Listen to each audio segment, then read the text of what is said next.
These are the finalists: Corbin Carroll, James Outman, who started out looking like the chalk in April, and Kodai Senga, I would say quietly, because I don't know that everybody was as tuned into how good this guy was as they should have been. That ghost fork is legit. Finished his first year in the big leagues with an ERA under 3, ton of strikeouts. He was great this year. But Corbin Carroll is the chalk. Give me your thoughts. Leave that up there for a second, guys. Okay. First thing that stands out to me, 155 games, 151 games, and 19 decisions. I love that. That's posting. You don't see that from young players. So these guys got to go out and really impact their teams. Okay, I'm done. You can come back on the board.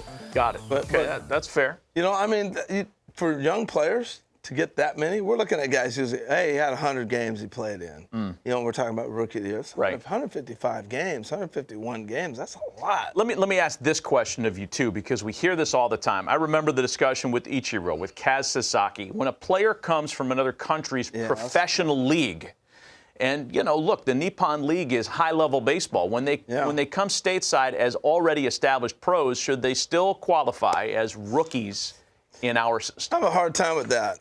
I don't think so. It's such a huge advantage. You know, it's not like you're playing in front of 500 people in the minor leagues. They're playing in front of 30, 40,000 a night. Yeah. They have a World Series. Yeah. They have legitimate money they're making. Yeah. They're traveling with a team like high up in scale. It's a major league team they're coming from. So that's hard to say, okay, the experience is the same for Corbin Carroll, who signed out of high school, and now he's come through the minor leagues and he's in the big leagues. Yeah, it's tough. And, you know, look, Corbin Carroll's 23 and Kodai Senga's 30. Yeah. Right? He'd been playing big baseball for a lot longer. And the man who is named after Jackie Robinson, I get it. He came through the Negro Leagues. He was 28 years old when he got to the big leagues. Total different time. Yeah. Total different time than the times that we're playing in now. We have this discussion often when there's an established older player that qualifies as a rookie. Let's hit you with the American League finalists for Rookie of the Year. Again, tonight, 6 Eastern is when we're going to cover the program. Tanner Bibby, again, quietly, ERA under 3 in his inaugural run in Cleveland. Tristan Casas didn't look like he was going to stick until after the All-Star break when he took off. Bobby Dahlbeck was the guy there, and Tristan Casas has not only passed him on the depth chart, he's a finalist for AL Rookie of the Year, but the chalk is Gunar Henderson. Look, Josh Young would have been a finalist here had it not been for a lengthy IL stint. In fact, there's some, Harold, that felt like Josh Young might have been kind of the favorite had it not been for that long IL stint. Nah, I mean, Josh Young had a great year, don't get me wrong, but Gunar Henderson was wire to wire. You think so? Yeah, the Orioles are not where they're at without him. Yeah, but remember when he first arrived, it was not immediate success. He struggled early. No, he struggled, and he came up last year and got a little bit of a run, but he was a guy that when he turned it on, so did their club. I mean, you had some nice young talent, but he kind of took him over the top.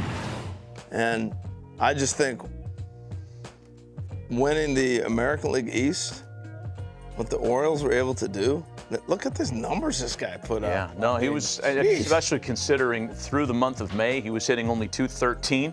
Yeah. And looked like he might be heading back down, but that was hardly the case. He really took off from June 1 forward and finds himself and 150 games tonight. Played. Who were the favorites on opening day?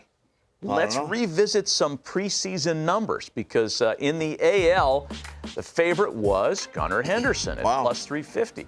Royce Lewis was a rookie? He was a rookie, believe it or not. Wow. If he wasn't hurt, I mean, Royce Lewis, what he did the last 2 months of the season was legendary. Hunter Brown was thought to be a favorite as well. Look, these are all great names. I just look at that board and say the game's in great shape, man. Yeah. That's some real But, you know, I think I like the note at the bottom of the screen there. Tanner Bibby was not even on the top 10 board. Yeah. Again, these are all BetMGM numbers on opening day. Let's look at the National League opening day odds. It was Carroll. It was Miguel Vargas, Ezequiel Tovar, the Rockies, who was great. Kodai Senga was 4th on the list. And remember Jordan Walker? He opened at plus 900 in some shops. Didn't he hit like 10 home runs in spring training and just He was supposed to be the guy. Everybody loved him. Run away from him. I remember everybody loved him for Rookie of the Year. In fact, Jordan Walker's odds earlier, he was at plus like 1,400 at one point. He got bet down to like a plus 350.